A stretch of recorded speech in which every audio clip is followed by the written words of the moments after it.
Silas Whitaker, a former Navy SEAL who had lived alone since losing his wife, had stopped expecting anything from life beyond the quiet company of Bracken, his retired K-9. Then, one winter night, someone knocked on his cabin door. A young mother stood outside with two children and a small bag of food held tightly against her coat. "Please," she said, "just let them sleep somewhere warm until morning. I can stay in the van." Silas looked at the children standing close beside her. "No," he said, opening the door wider. "All three of you come inside." He believed he was offering shelter for one night. He had no idea that the three strangers crossing his threshold would slowly bring warmth back into a home and a life that had been silent for far too long. Before the story begins, let us know where you're watching from today. It's always beautiful to see how many places a single full story can reach. Late January had settled over the country outside Pinnedale, Wyoming, with dry snow that softened the road shoulders and blurred the shallow ditches beside the pasture fences. Wind came down from the Wind River Range in long sweeps, lifting old snow into pale ribbons that ran close to the ground. By 4:30, the western pines had begun to swallow what remained of the daylight. Silas Whitaker lived nearly 20 miles from town in a cabin built from dark lodgepole pine. At 39, he still carried the broad frame and measured movements of the Navy SEAL he had once been, although his hair had grown past regulation and a rough beard shaded his jaw. His days now followed smaller calculations. How many split logs remained under the lean-to, whether the generator would hold through another cold night, and how often Bracken paused before putting weight on his right hind leg. The German Shepherd was 7, black and tan, with gray beginning along his muzzle. He had worked beside Silas before an old injury ended his service, and winter always made the damaged leg less forgiving. Bracken rarely barked, distrusted unfamiliar engines, and chose his resting places with care. From the rug by the stove, he could watch the front door and the narrow north window without moving more than his head. Silas understood the habit because he had arranged the furniture the same way. The cabin had once been planned for more than one person. A second bedroom stood at the end of the hall, its door kept locked, with a narrow spindle chair, unopened boxes, and cream-colored curtains his wife had chosen years earlier. Nothing inside was especially valuable. Some rooms could still turn an ordinary morning into a day a man had to endure 1 hour at a time. Silas left the key in a coffee tin above the refrigerator and almost never touched it. That afternoon, he checked the generator's oil, cleared snow-so from the exhaust vent, and carried 2 armloads of pine inside. Bracken followed each trip, moving more slowly on the slope and refusing the folded blanket near the stove until Silas had returned. The dog had spent too many years watching his back to accept comfort first. Near 5 o'clock, Silas walked behind the cabin. A granite marker rested beneath the pines where the snow stayed shallow. He brushed the powder from his wife's name, then stood with his shoulders turned against the wind. Bracken faced the county road below. A strained engine rose through the trees, faded, returned for several seconds, and stopped. The dog's ears shifted forward. Silas listened until only the wind remained, deciding that someone had either made it over the grade or turned back before the weather worsened. He went inside before dark. 400 yards down the road, an aging minivan had lost power beside a stand of pines. The battery warning light had appeared first, followed by a weak heater fan and a dashboard that dimmed each time the driver touched the brakes. The engine shuddered once, coasted toward the shoulder, and went silent. The woman behind the wheel kept both hands in place for several seconds. In the back seat, her son asked whether his grandfather's farm was still far away. His little sister had just awakened and held a worn cloth rabbit under her chin. "Not too far," the woman said. Her voice remained steady enough for the children. She had left before sunrise with 2 suitcases, a cardboard file box, winter clothes, canned soup, bread, apples, and the money left in an account her husband did not control. The box carried birth records, medical forms, adoption papers, and every document she feared might become difficult to replace. Her wedding ring remained on her hand, though she had turned the stone inward while driving. For nearly a year, she had answered her father's calls with the same reassurance. Business had been slow. Money was tight. The children were fine. Those answers had kept an old man from worrying. They had also kept her away from home. Her husband had once worked long days and returned smelling of roofing tar, coffee, and cold air. He built a small repair business and believed effort would be enough to hold it together. When a major contract failed and the debts arrived, frustration changed the sound of the house. Conversations shortened. Cabinets closed harder. The children learned when to keep their games quiet. She had spent a year waiting for the man she married to return to himself. That morning, she packed the van. Outside, wind had begun dragging loose powder across the pavement, and dusk was gathering between the trees. She tested the ignition once more, heard the starter click, then stopped before draining the remaining battery. Through a break in the pines, a yellow light glowed uphill. The distance was short enough to walk. She added another layer beneath the little girl's coat, checked the boy's gloves, placed food and documents into a canvas bag, and locked the van. The boy took his sister's hand without being asked. They moved along the shoulder, then followed a narrow track toward the light. The little girl's boots sank into softer snow, and her brother steadied her by the elbow. When the wind shifted her knitted hat over one ear, he pulled it straight, leaving his own collar partly open. Their mother noticed and fastened it without comment. For a few steps, the boy leaned into her hand. The cabin soon appeared between the trees, with smoke moving from the chimney and an old pickup beside the porch. The woman slowed at the edge of the yard. A stranger's home could offer shelter, or another reason to keep walking, and she had learned to consider both possibilities. The little girl pressed against her side. The boy looked toward the porch. "I can ask." His mother adjusted the bag against her shoulder. "I'll do it." Inside, Bracken heard them before Silas did. The shepherd lifted his head, listened, then rose and crossed to the front door. There was no growl in his chest, though every line of him had become attentive. Silas glanced at the clock above the stove. 5:12. No neighbor visited without calling, and no delivery driver came this far after dark. He lowered the kettle flame and watched Bracken for another second. The dog looked back at him once. Then 3 knocks touched the door, soft beneath the wind and spaced with the care of someone trying not to sound desperate. Silas crossed the room with Bracken at his left side. When he opened the door, cold air entered first, carrying the scent of snow, damp wool, and an overheated engine cooling below the trees. A young woman stood beneath the porch light with 2 children beside her. Snow rested along her coat and in the loose strands of dark hair near her face. One arm held the little girl close. The other carried a canvas bag heavy enough to pull her shoulder downward.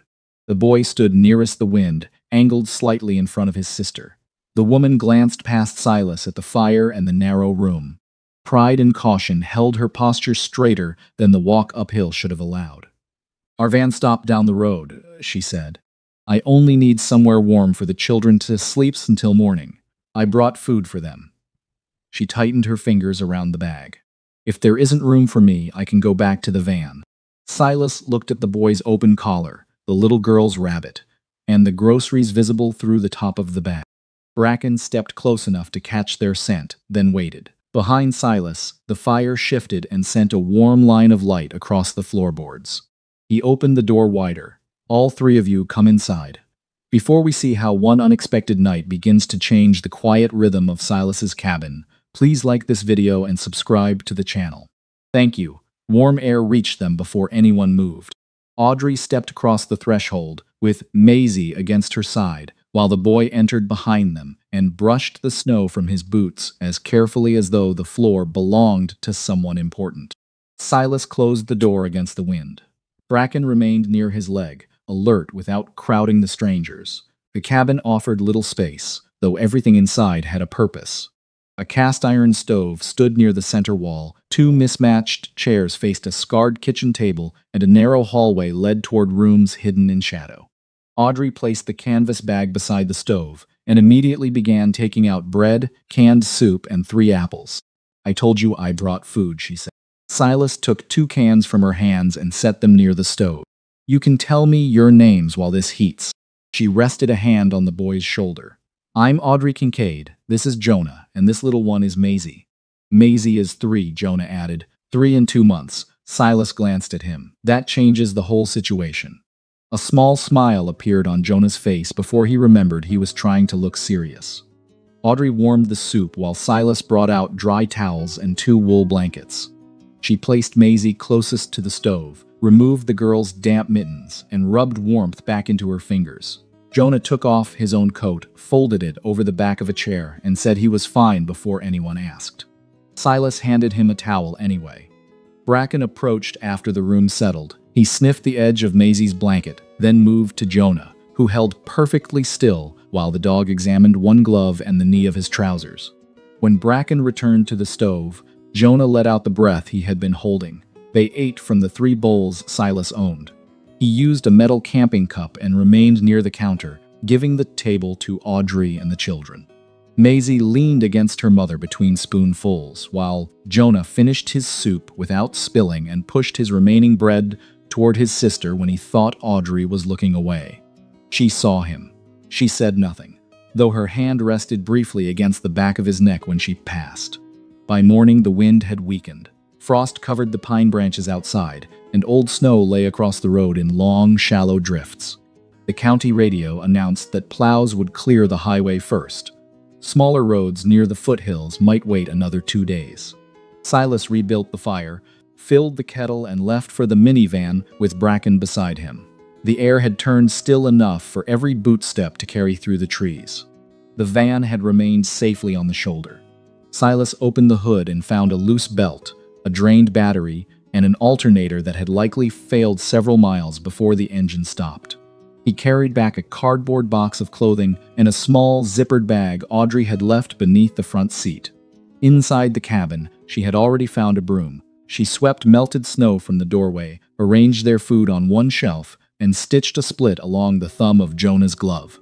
Beside the pantry, she left a handwritten list of the firewood, soup, coffee, and lamp oil they had used. $23 lay folded beneath it. Silas read the list once. He slipped the money back into the pocket of Audrey's coat and turned the paper over her so she would know he had seen it. Jonah followed him to the woodshed later that morning. He asked how to tell whether a log was dry enough to burn, why bark should face upward in the stack, and how Bracken knew when someone was outside. "His ears are better than ours," Silas said. Jonah watched the shepherd face the open yard. "He always looks at the door.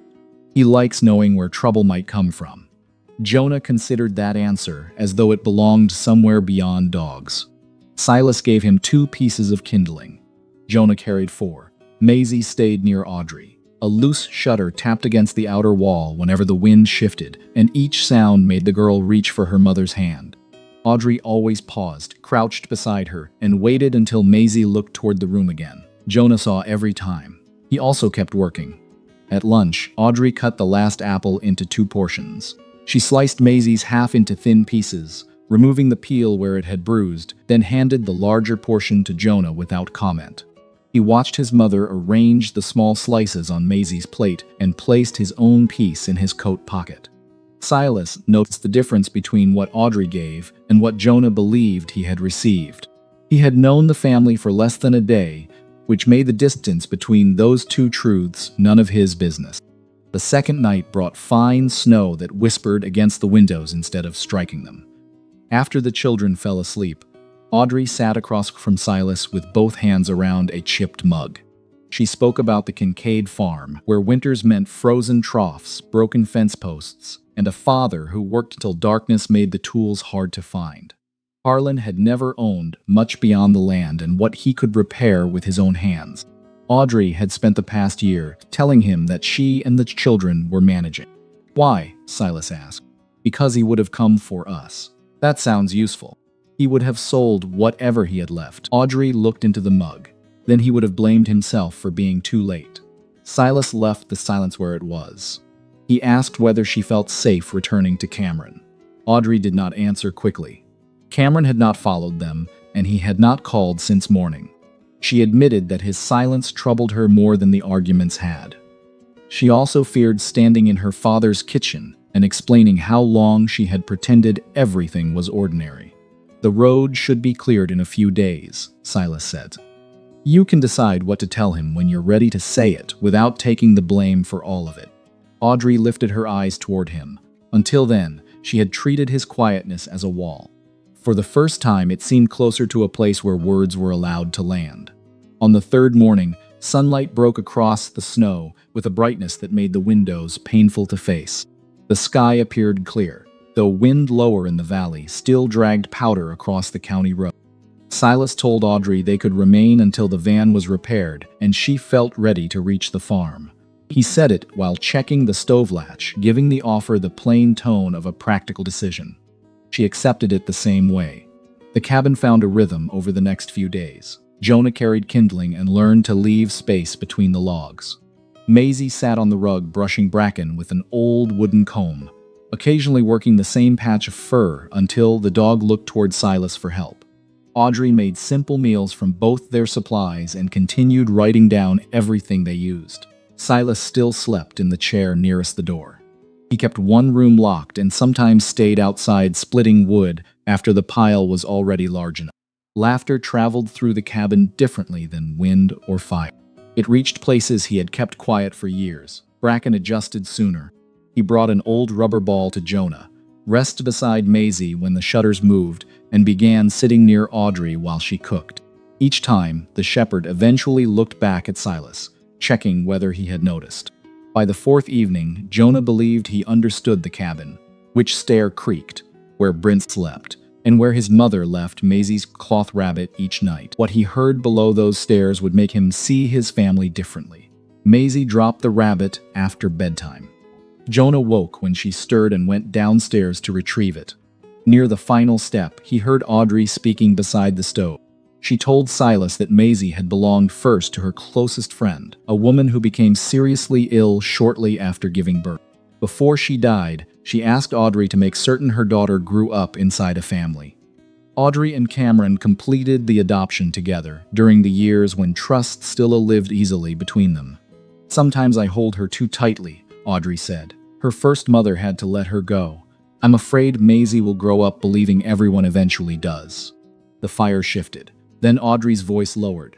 "Jonah sees how I care for her. I may have made him think being strong means he needs me less." Jonah stood on the bottom step with the rabbit against his chest. Bracken walked over and sat beside him, offering neither warning nor comfort beyond his presence. The next morning, Audrey reached for Maisie's zipper. Jonah stepped in first. "I can do it." He pulled the zipper too high, lowered it beneath her chin, and smoothed the edge of her coat. Maisie took his hand as they walked toward Bracken. This time, Jonah held on. Audrey watched them cross the room, unaware of what her son had heard, or what had quietly changed during the night. Audrey watched Jonah lead Maisie toward Bracken, their hands still joined between them. The dog lowered his head to inspect Maisie's coat, then followed when Jonah guided her toward the window. Silas stood near the stove with a mug he had forgotten to drink from. He noticed the change in Jonah's manner, though he did not ask what had caused it.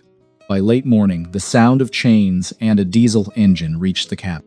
A mechanic from town backed a tow truck down the narrow road and hauled the minivan away after confirming what Silas already suspected. The alternator had failed, the battery was nearly empty, and replacement parts would take several days to arrive. Snow began slipping from the cabin roof whenever the sun reached it. By afternoon, the water froze again along the eaves, leaving thin blades of ice above the porch. Audrey still had not called her father. Silas never gave her a deadline. He continued his old routines, as though their presence required no adjustment, eating after everyone else, sleeping in the chair closest to the door, and leaving the table before conversations became too comfortable. The room at the end of the hallway remained locked. Whenever he passed it, his eyes settled briefly on the narrow wooden chair visible through the gap beneath the curtain, then moved away. Jonah followed him outside whenever there was work small enough to share. One afternoon, the boy tried to clear a packed drift beside the woodshed. He drove the shovel too deep, leaned his full weight against the handle, and heard the wood split near the blade. Jonah froze. He stared at the broken handle, waiting for Silas to speak. Silas picked up the two pieces and examined the grain. Tools have limits. Jonah looked down at his boots. People do too, Silas added. It helps to learn that before your body has to explain it. He found a replacement handle in the shed and showed Jonah how to remove the old rivet, fit the blade, and drive a new pin through the wood. Jonah watched each step, asking fewer questions than usual. When they finished, Silas nodded toward the cabin. "Go warm up. Your sister saved you cocoa." Jonah took several steps, then turned. "Are you coming? I have a little more work." Through the kitchen window, Silas later saw Jonah place an empty mug beside the unused chair at the table. He stayed outside until the light faded. That evening, Audrey reached into Silas's coat for the flashlight he had asked her to bring.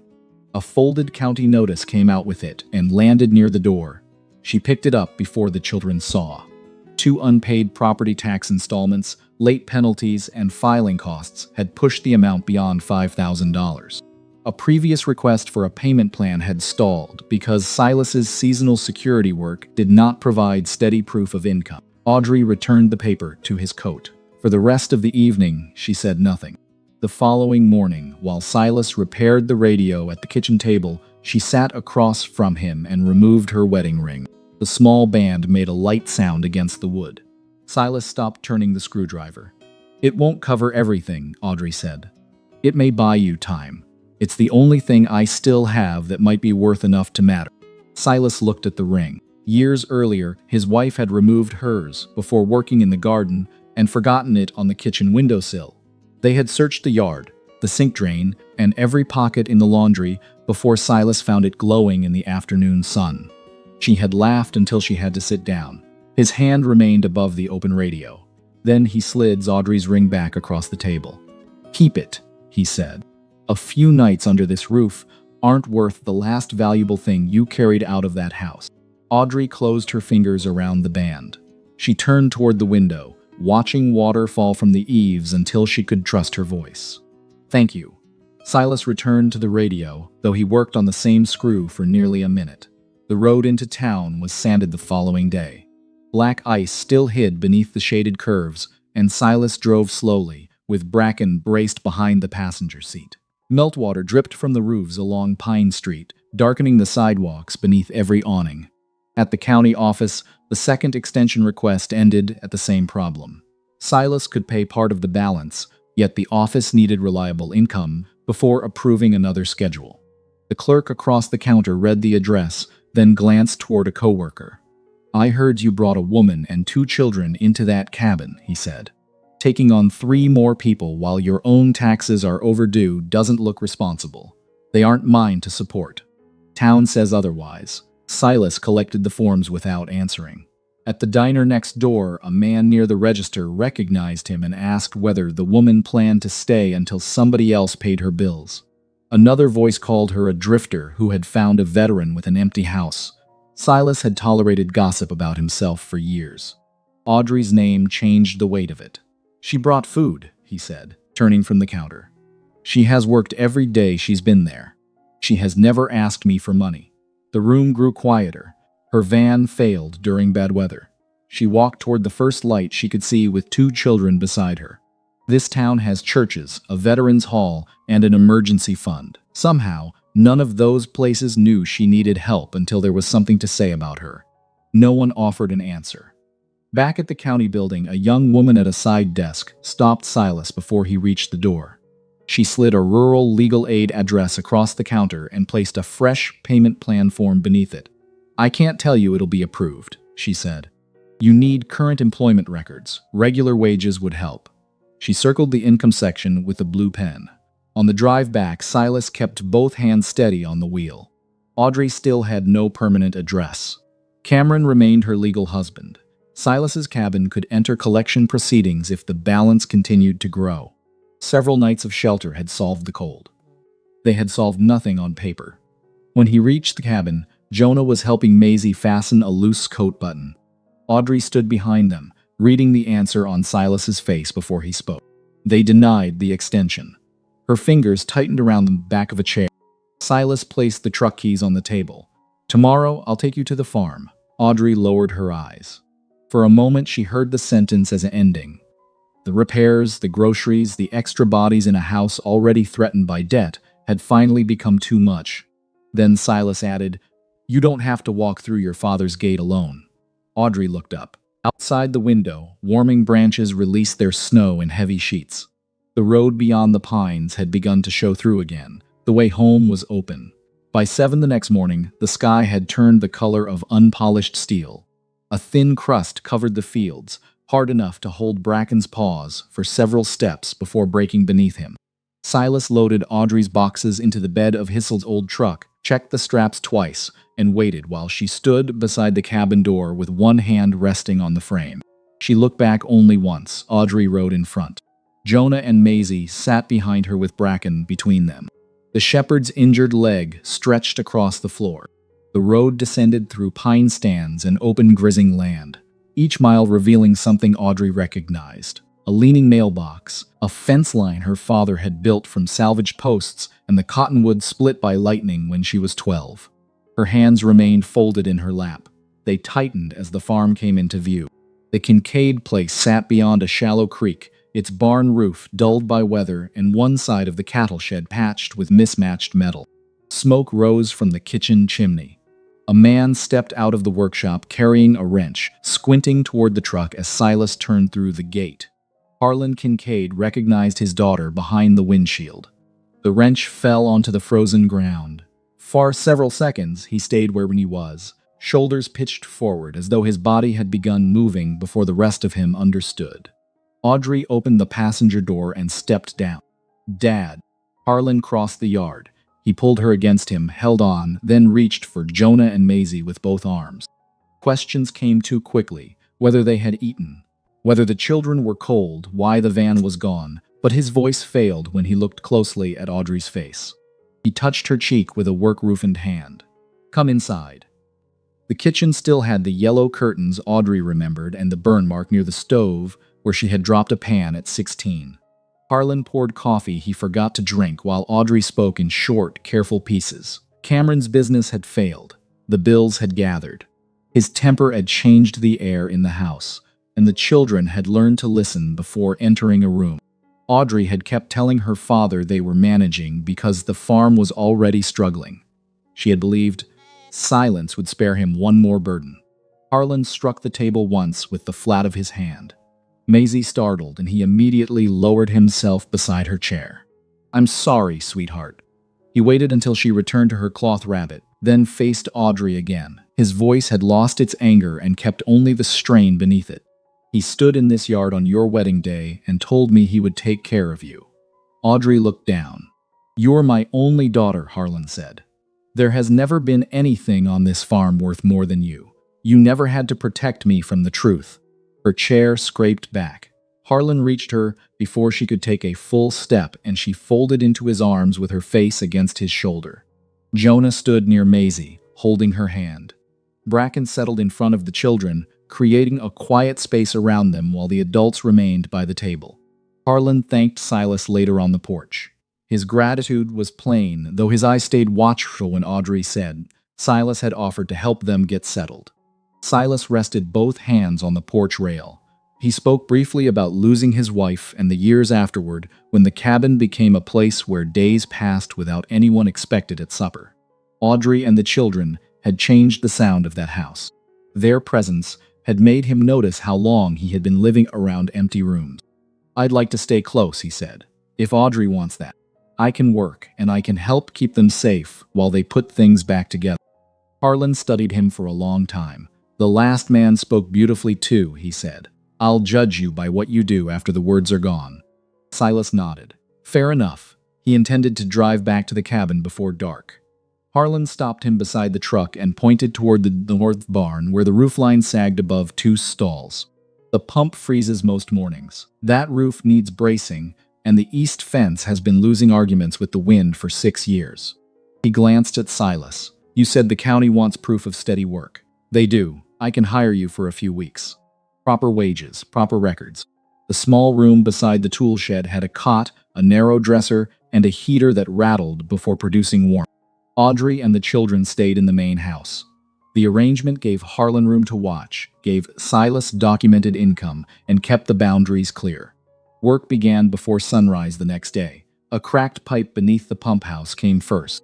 Silas showed Harlan the split, listed the fittings he needed, and asked for replacing anything beyond the damaged section.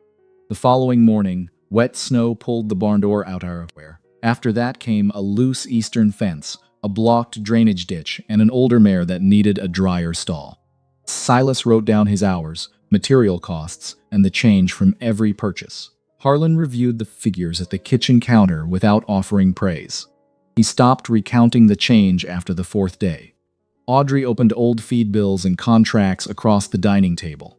Beneath 2 years of receipts, She found records for hay still stored in the south barn and an expired pasture agreement with a neighboring ranch. The southern field could be leased again in early spring. The hay could be sold before moisture ruined it. Harlan listened while pretending to repair the clasp on a coffee tin. Jonah joined Silas for safe work, sorting nails, marking fence posts with chalk, and learning why a straight line saved hours later. Maisie preferred the workshop, where she handed Harlan washers according to color instead of size. His repairs slowed considerably, though the radio stayed off and he no longer worked with the door closed. Bracken found his own assignment near the goat pen. The old goat refused to enter the shelter before a burst of sleet. Bracken lowered his head and moved in a careful arc, using the same patient pressure he had once applied to far more serious work. The goat watched him approach, planted all four hooves, and bumped him squarely in the shoulder. Bracken stepped back twice. Jonah laughed so hard that the box of nails slipped from his hands. Even Harlan turned away, one fist pressed against his mouth. Maisie offered Bracken 2 carrots and told him he had done a good job. The shepherd accepted both. By the end of the second week, the pump ran before dawn, the barn door closed cleanly, and Harlan had begun leaving Silas alone with the material account. Audrey had calls scheduled about the hay and pasture lease. Small repairs had started connecting into a plan. Then a polished black SUV entered the yard as wet snow turned to freezing rain. The man who stepped out wore clean leather shoes, a long charcoal coat, and gloves too fine for fence work. He carried a waterproof portfolio beneath one arm and surveyed the barn, the south pasture, and the road beyond the creek before approaching the porch. "Julian Cross," he said. "North Star Alpine Holdings." Harlan remained in the doorway. Silas stood near the pump house, a wrench still in his hand. Julian smiled with the confidence of someone arriving for a conversation he believed had already been decided. "I'm here to discuss the future of Kincaid Farm." Julian Cross accepted Harlan's invitation into the kitchen and placed his waterproof portfolio on the same table where Audrey had spent the week sorting feed receipts. He spoke without rushing, laying out maps, projected revenue, and an offer large enough to silence the room. North Star Alpine Holdings wanted the farm as the main access corridor to a winter resort. The plans included private cabins, an event lodge, and a snowmobile route leading toward public land beyond the Kincaid property. Construction would bring jobs, while the finished resort could keep restaurants, repair shops, and stores busy through the winter months. In return, North Star would purchase the entire farm, clear its outstanding debts, and provide Harlan with enough money to retire comfortably. Julian allowed the figure to remain visible on the table. Harlan studied it longer than Audrey expected. Then he folded the offer closed. "The water source is on the western parcel," he said. "My animals use the lower pasture in winter, and my family is buried beyond those cottonwoods." "North Star can preserve the cemetery," Julian replied. "We can provide a permanent access agreement." Harlan pushed the portfolio back. "A gate on company land is permission. It isn't ownership." The first meeting ended politely. Audrey remained at the table after Julian left. The amount North Star had offered could pay every bill, repair her father's health-worn house, and give Jonah and Maisie a life without wondering which expense would have to wait. She also knew the farm was asking more of Harlan each year. Silas did not tell her what she should choose. That night they read every page together. Audrey marked the purchase terms while Silas traced the access boundaries on the maps. The narrow snowmobile corridor described in Julian's presentation widened farther into the document, granting North Star future rights for utility lines, maintenance roads, and seasonal commercial operations. Near midnight, Audrey closed the final folder. "If we keep the farm, your tax paperwork will eventually be settled," she said. "Would you go back to the cabin after that?" Silas looked toward the dark yard. "I need to keep the cabin." "That wasn't what I asked." He turned back to her. "I don't want to leave." Audrey placed her hand beside his on the table, close enough for their fingers to touch. "Then stay." Harlan's refusal ended the meeting. North Star's interest returned in envelopes. The county requested a review of the farm's agricultural classification because part of the southern field had remained unused. A drainage inspector ordered repairs around the livestock barn before the spring thaw. Julian sent a revised offer with a 30-day deadline and warned that the price might fall once construction planning moved forward. Every letter used courteous language. Silas could not prove that Julian had contacted the inspectors. North Star had worked with county planners on other projects. He answered with records. Silas photographed every drainage channel, fence line, stall, and storage area. He requested written instructions from the inspector and kept copies of every reply. Harlan brought out old hay invoices, livestock records, and faded receipts showing years of agricultural use.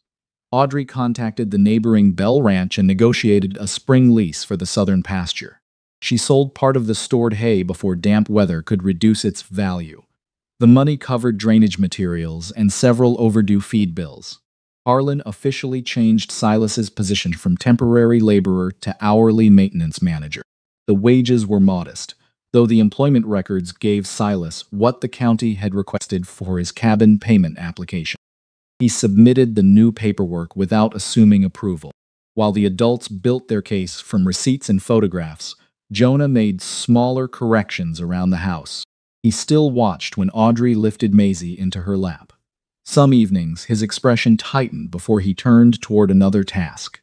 He also pulled out Maisie's chair, divided his cornbread when her piece fell, and corrected Harlan when the old man jokingly called her their smallest guest. "She isn't a guest," Jonah said. "She's a Kincaid, too." Harlan looked toward Audrey before answering. "You're right." That evening, Audrey sat on the edge of Jonah's bed. He moved his wooden horse and made room without being asked.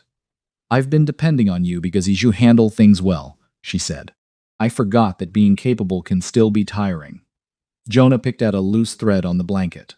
"You're allowed to be scared," Audrey continued.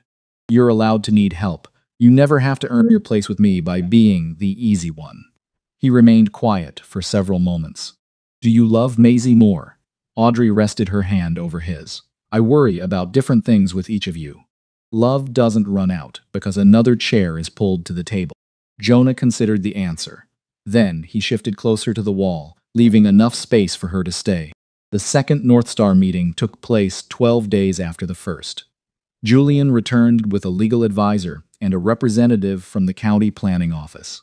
Rain tapped against the kitchen windows while folders covered nearly every open surface. Silas presented the drainage photographs, repair invoices, livestock records, hay sale, and signed pasture lease. Audrey showed that the southern field would return to agricultural use before the review deadline. Harlan provided proof that the water source served active livestock operations. The legal advisor read the documents twice. Julian remained composed. "These materials may address the immediate review. They don't change the long-term economics. They change the claim that this farm is inactive," Audrey said. Julian turned toward Silas. "This is a property matter. Your name is absent from the deed. You are not a legal member of the Kincaid family, and you have no standing in the decision." The room became still. Julian was correct on paper. Silas had wages, a room beside the tool shed, and weeks of work recorded in Harlan's ledger. None of it gave him ownership or kinship. He began gathering his photographs. The papers had answered every question Julian brought into the room. Then he asked the one question paperwork could not answer. Harlan stepped beside Silas. "He's the man my daughter intends to build her life with," he said. "That makes him my future son-in-law. While this land belongs to me, he has every right to stand beside this family." Audrey's hand stopped over the pasture agreement. Silas looked at Harlan, though no answer came quickly enough. The older man had already turned back to Julian and pointed toward the corrected drainage report, treating his declaration as one more fact that belonged in the record. North Star left without an agreement. The following morning, the kitchen table still held the signed lease, repair photographs, and the blue copy of Silas's employment form. For the first time, the papers seemed to describe a future the family had chosen for itself. Then a familiar pickup slowed outside the gate. Audrey recognized Cameron before he opened the door. Cameron stepped out of the pickup wearing a clean wool coat and a haircut Audrey had never seen during the final year of their marriage. He closed the door carefully, surveyed the repaired barn and cleared drainage ditch, then approached the porch with his hands visible. "I came to apologize," he said. Harlan stood beside the front door. Silas remained near the steps with Bracken, while Jonah and Maisie watched from inside the kitchen. Cameron spoke in the low, controlled voice he once used with customers. He admitted that the collapse of his business had changed him, and said he wanted Audrey and the children to return. Selling the farm, he explained, could give everyone a better beginning. Harlan could retire, Audrey could buy a house near the schools, and the children would have more opportunities. Harlan allowed him to finish. How have the children been living these past 2 weeks? Cameron hesitated. He began talking about Northstar's deadline, rising land values, and the risk of losing an offer that might never return. He had received a call after his name appeared on older financial records connected to Audrey. Northstar had asked whether unresolved marital matters could affect a future sale. Audrey understood then why he had come. The apology had lasted only as long as Cameron believed it might give him a place at the negotiating table. When persuasion failed, the patience in his voice began to thin. He accused Audrey of finding another man whenever life became difficult. Silas, he said, was playing the hero because he needed someone else's family to fill the life that had gone quiet after his wife died. Silas's hand closed around the porch rail. He stayed where he was. Audrey stepped forward on the porch, where she had once waited for the school bus and watched summer storms roll across her father's fields. For years, she had measured every sentence by the mood on Cameron's face. She no longer needed to. "You taught me to mistake silence for peace," she said. "I won't teach our children the same thing." Cameron's jaw tightened. "My attorney will send the divorce papers. Custody, money, and any future contact will be handled in writing. You are not welcome back on this property unless my father invites you. You're making this into something it wasn't." Audrey met his eyes. "I'm finally calling it what it was." Cameron moved one step toward her. Bracken crossed the porch before Silas could shift his weight. The shepherd placed himself between Cameron and the family, body low, ears forward, and released one hard bark. When Cameron tried to move around him, Bracken snapped once at the empty space near his coat without making contact. "Bracken, back." The dog returned immediately to Silas's side. Cameron retreated too quickly. His heel found the edge of a slushy patch beside the feed trough, and he landed heavily in the mud. Jonah lowered his face to hide a smile. Harlan turned away and coughed into his fist. Maisie leaned toward Audrey. "Why is he sitting there?" No one answered her. Cameron rose with mud across the back of his trousers and left without another attempt at persuasion. Weeks later, Audrey's attorney confirmed what Harlan already knew. Cameron had no legal interest in Kincaid Farm. The marriage, custody arrangements, and shared debts would proceed through ordinary court filings. The family still had another decision waiting beyond him. The agricultural review took place at the county office in early spring. Audrey presented the pasture lease, hay sale records, livestock accounts, and proof of continuing farm income. Silas submitted photographs of the repaired drainage system, completed safety work, and maintenance logs. Harlan provided the deed and decades of agricultural records. Northstar could continue developing land it had purchased elsewhere. It could not force the Kincaids to sell, remove the farm's agricultural classification, or claim access through their property. Julian Cross closed his folder without argument. "Then we will revise the project," he said. He left with the same measured courtesy he had brought to the first meeting. Northstar had pursued the route that offered the highest return. The Kincaids had answered with documents strong enough to make another route necessary. The farm recovered in smaller numbers. The southern pasture lease brought seasonal income. Hay sales covered feed and repairs.